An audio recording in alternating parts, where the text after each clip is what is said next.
že holkám to konečně vyšlo.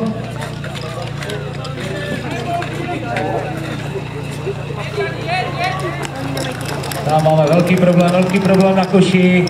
Naštěstí tečkařka má velký problém to dostáhnout, takže problém to až tak velký není.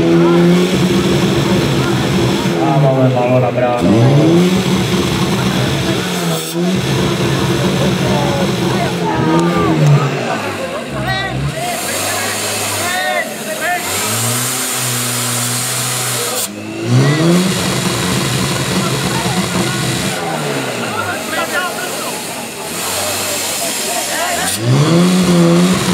No, to ještě se podařilo nasát vodu. Teď vidíme, jak holky se stříhnou. A ten přík má nastavené 3 kg, takže nebude to dát problém.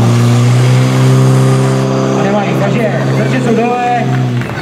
Výsledný čas 59,43 na pravém, 58,80.